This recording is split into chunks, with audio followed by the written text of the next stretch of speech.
My people, now welcome to Banigos TV. Welcome to the channel. See, these are the kind of things that make me want to talk. This is one why I say it loud. So before we even get into it, let's start this gist by telling you guys to thumbs up. Have you thumbs up? Thumbs up for me, okay? It helps my channel. So let's talk NaNcy Umeh, who is a new mom. So NaNcy Umeh recently had our third child via surrogacy, and there's been mixed reaction on social media about her, doing surrogacy and whatnot. People have said different things concerning this. Some have given her backlash.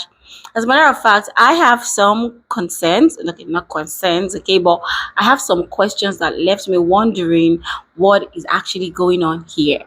Anyway, so NaNcy welcomed a third child with her husband, and we could see the baby and the grandpa, the daddy, the siblings all bonding. Big ups to them. But that takes me to my next story. Okay, but before I go into the next story, NaNcy is actually breastfeeding this new baby. How is she able to do that? She didn't carry a baby in her womb for 9 months. So why is she lactating? If you guys have any idea, please leave it in the comment section so we can all learn. Now, take me to my next story. This is about a family on social media. This family was showing their child's, life and everything that their child was going through on social media, and people were actually feeling sorry for them. And that is why some people would say they don't subscribe to mommy vloggers or family content creating. Not all of them are bad, but in this case, this family has done the worst. So what happened was this woman came outside to say her daughter was sick, her daughter was having tumors all over and whatnot. Meanwhile, this woman was the one drugging this child and doing all sorts of stuff. I don't even know how she went ahead to plan all of these things. Like the things every day shock me. Because how will a mother, your own child, you're the one that is, drugging the child. So now make matters worse, the father was part of it. But now the father came outside and put a disclaimer that, oh, he's not part of it. He didn't know that the child was going through all of this. He doesn't support it. That the wife, Alana, is this, is that, is that. The little child called Daisy was just put through trauma, pardon me there. That child is not even 2 years yet. That child just clocked one. But as we heard, the child has been removed from them and placed into a protective custody, which is best, because what kind of mother drugs her own child while another mother is going to do surrogacy to have a child to call her own? Another mother is drugging her own child so she can beg for money from social media. When you see people come outside and they're against, people showing their kids, people soliciting for funds, people don't want to help, there are reasons like this. These kind of reasons, it just makes you like, because some people be doing the most, like they be doing too much. But what do you think about this? I have one or two video of people giving their thoughts about this. I'm going to leave it for you guys to watch, and leave your thoughts with me also in the comment section, letting me know what you think. I was told that our daughter's brain is covered in tumors. Let's talk about the Harris family. I'm currently going down the rabbit hole about this popular TikTok family and the horrendous case of Munchausen by proxy. Little Daisy has been the center of their content on their page for some time now, gaining them over 1 million followers of people across the world emotionally invested in Daisy's story.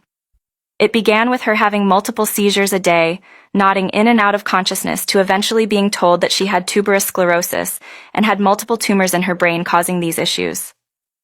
Her mother went on to explain that these tumors would eventually form everywhere from her brain to her lungs, heart, liver, spine, etc.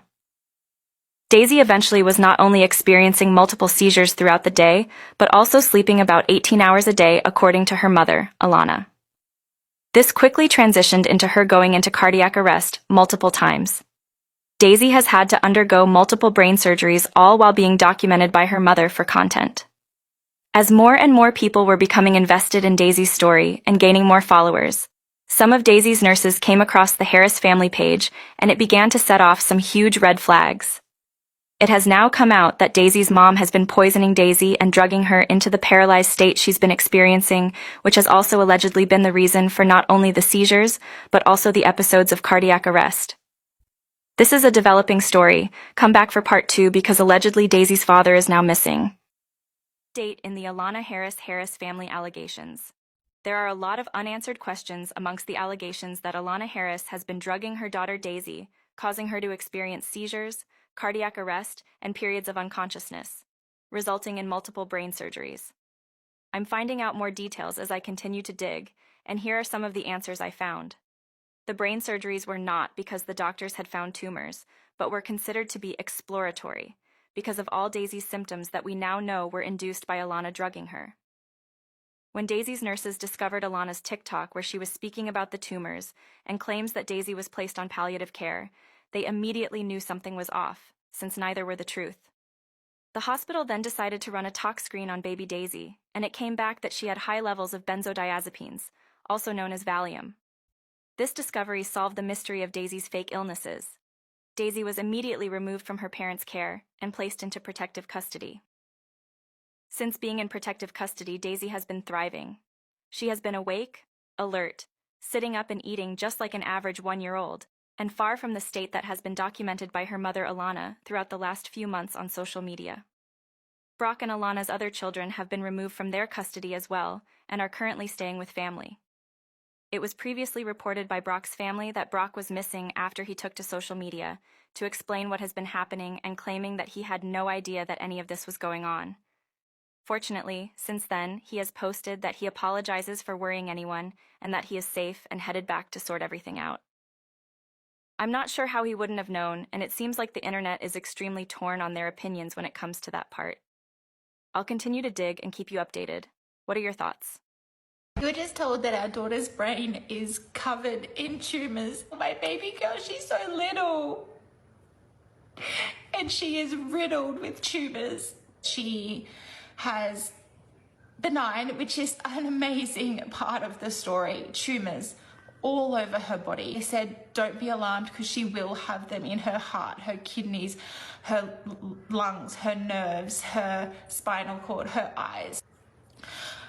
And I said, how many tumors does she have in her brain? And that's when they said there's too many to even count. Her head would just like drop and go completely floppy. And then she would come back and then it would drop again and her eyes would like roll back. She was diagnosed on Friday with epilepsy, Sunday with infantile spasms, and then Thursday with tuberous sclerosis complex. I need a hug. I need a hug. Harris family update. For those that don't know, allegedly Alana has been giving Daisy stuff that makes her sick. She's now undergone 2 major brain surgeries. Apparently the nurses have done a toxology report, and this is why this is all coming out now. Brock says that he had no idea that this was going on. I've also read that the children are in Child Protective Services. Don't know how true that part is. Family members are speaking out. So as much as we do not want to believe this, I do believe that this actually happened, as sad as it is. Can you just imagine what this poor innocent baby has been going through? So many of us have been following this, checking for updates, praying for them. They had a GoFundMe, so I know many people had been sending them money. How could you actually do this to your child? Your innocent little baby. 2 brain surgeries for no reason. I just still can't get over this. One thing's for certain, I'm so happy those nurses ran that report. If not, this would have just continued happening. I hope and pray sweet baby Daisy is okay. We haven't seen any updates lately. I'm praying so hard for sweet Daisy. I think the reason why a lot of us are so shocked and saddened is, one, a lot of us couldn't imagine ever doing this to someone we love or to our child, and I think as mums it hits a nerve because there are so many children out there who are terminal and are really unwell and really sick, and I can imagine all those mums and dads and family members being in that position and being really offended by how someone would, make their own child quite sick just to receive attention. It is a mental health condition, Munchausen's by proxy, and I'm just really glad that it has come out and that Daisy is doing better as far as I can gather. She is awake and healthy, and I think that's the main thing out of all this. And I think once the investigation goes through and, hopefully the kids will be back with Brock, especially if Brock is innocent and didn't do anything. So my heart goes out for those kids. Honestly, people shock me every day. I was shocked today when I went to look up a TikTok family in Australia that I hadn't really seen in a while, and I was wondering how their daughter was doing because she had had brain surgery recently for some rare disorder, like benign growths around her body or something. But apparently, like, they're off TikTok, like they're off social media, and they have been for a little while. And I was getting really worried. And apparently, it's all just come out that Alana was drugging Daisy this entire time with benzodiazepines, and she's now, like, obviously not in palliative. It was all false. She is up, sitting in bed, thank goodness, and eating and safe. But now she's under investigation. Apparently, Brock had no idea. And the kids are within, like, child protection. But I just don't get that. Like, what the fuck? It's absolutely crazy. Who does that to their child? Guys, you heard it there, didn't you? What were your thoughts? Leave your thoughts with me in the comment section, and I'll definitely see you guys in my next video. Bye for now.